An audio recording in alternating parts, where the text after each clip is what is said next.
আসুক না জ্যাঠা, আমিও তখন দেশের বাড়ি পালিয়ে যাব। সে কপাল করে কি আর এসেছিস রে? দেশ বলতে তোর আছেটাই বাকি। কেন নেই? কেন মকবুলের দেশ আছে, হারুমার দেশ আছে, আমার নেই কেন? বললে তো বমি করে গেরস্তের দোরগোড়া ভাসালে। এবার কে মেয়ে দেয় দেখি তোমার স্কুলে? যত সব মেলোচ্ছদের নিয়ে কারবার। হ্যাঁ গো, তোমাদের বাড়ির মেয়ে বউরা কেউ স্কুলে ইংরেজি পড়বে? ও মাসি ডাকো না গো, দেখো কি বলছে। দেখছিস একে মেম সাহেব, তাই বমি করছে। তাকে ঘরের মধ্যে ঢোকাবো? তোর শাশুড়ি জানতে পারলে? আর বলো না গো বউ, বললু আমি বাড়ি বাড়ি যাই, মেয়ে বউরা যদি কেউ স্কুলে পড়ে আমি সে বুঝিয়ে আনতে পারবো কোন? তা শুনবে কেন? ফিরিঙ্গির যাত তো আমি নাকি বাড়ি বাড়ি গিয়ে নগদ নেবো, তাই খবরদারি করতে হয়েছে। চলো, আর এখানে ভাব সমাধি হয়ে দাঁড়িয়ে থাকলে চলবে না, চলো। কোথায় তোমাদের স্কুল? চুপ কর না গো, তোমরা এসো। চাইলে বাড়িতে এসে পড়ে যাবার ব্যবস্থা আছে। না, ও পড়বে না। কেন বারণ করো মাসি? কেমন তোমার দেশ বিদেশের গপ্প পড়ে শোনাতে পারতো। মুখ ফুটে অমুক বলে কথাটা না বলিয়ে ছাড়বি না। না, ওরে লেখাপড়া করলে বিধবা হয়।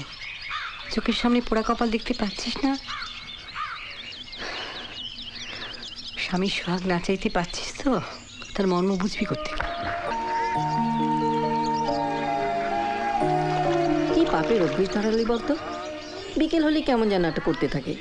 মাথা ধরার ওষুধ ভেবে খান না, আর পাপ মনে হবে না। তা বললে হয়? বামুনের ঘরে বিধবা চা খাবে? ফিরিঙ্গি ছোঁয়া। আহ, চা গাছের পাতাটা তো আর ফিরিঙ্গি বানায় না। পাখিগুলো একটু বন্ধ করে দেন আমার, চোখে আলো আসছে।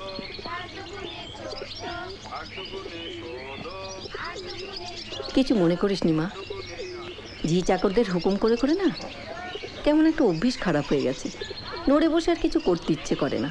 এই কদিনের জন্য অভ্যেস পাল্টে আর কাজ নেই। হুকুম করতে ইচ্ছে করলে হুকুম করবেন। যা, তা আবার হয় নাকি? তো নিজের ঘর আছে, সংসার আছে, সব ফেলে সারাদিন এই বুড়িকে আগলানো। ঘর সংসার বলতে তো দুখানা কামরা, সে ঝাড় পোছা আবার সকালবেলায় হয়ে যায়। বাকি দিনটা কি করিস? আপনি চাটা খান, গল্প করতে করতে ঠান্ডা হয়ে যাবে। গপ্প করার লোকই বা ওখানে পাই কোথায় বল?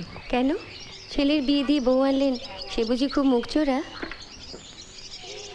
সে সামনে রাত দিন শোবার ঘরে দৌড় দিয়ে ছেলেটাকে যে আমার কি ফুসমন্তর দিচ্ছে, একেবারে ভেড়া করে রেখে দিয়েছে।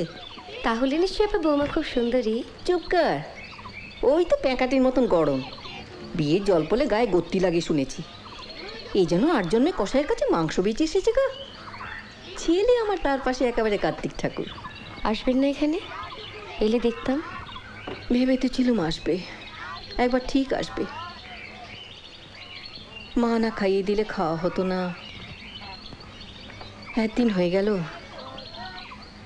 বাঁচলুম কি মলুম, একটা খবর অবধি নিলে না।